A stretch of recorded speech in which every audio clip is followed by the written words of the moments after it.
এই বাচ্চাগুলোর বুদ্ধি দেখলে আপনারা চমকে যাবেন। কালী পুজোর সময় এই বাচ্চারা ফানুস বানিয়ে ফেলেছে জাস্ট একটা খবরের কাগজ দিয়ে। জাস্ট ইমাজিন করুন, খবরের কাগজ দিয়েও কি ফানুস বানানো সম্ভব? আমার তো আইডিয়া ছিল না, কিন্তু এই বাচ্চা মেয়েটি দেখুন খবরের কাগজ দিয়ে ফানুস বানিয়ে ফেলছে। মানে ভাবুন এদের ট্যালেন্ট কোন লেভেলের। তো এখানে বাচ্চারা মিলেই একটা পুজো করেছে, সেই পুজোর সামনেই এরা ফানুস তৈরি করছে দেখুন, শুধুমাত্র এক পিস খবরের কাগজ দিয়ে। তো খবরের কাগজগুলো মুড়ছে ভালো করে, চারদিক দিয়ে মুড়ছে, মোড়ার পর সেটা কিন্তু মধ্যিখান দিয়ে এটাকে মানে জড়াচ্ছে যাতে হাওয়াটা পাস না করে। বুদ্ধি বুদ্ধি সত্যি ইউনিক।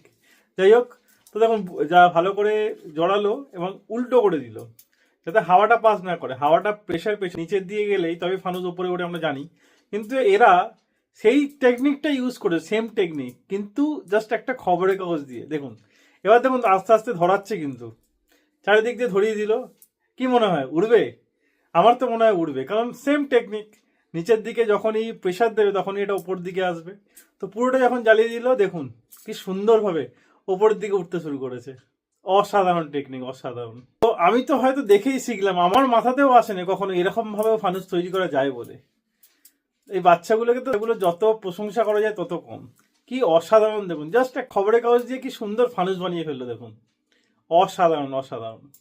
তো এরকম ফানুস তো আমি প্রথম দেখলাম। যদি আপনিও এরকম ফানুস প্রথম দেখে থাকেন, ভিডিওটি লাইক করে অবশ্যই শেয়ার করবেন।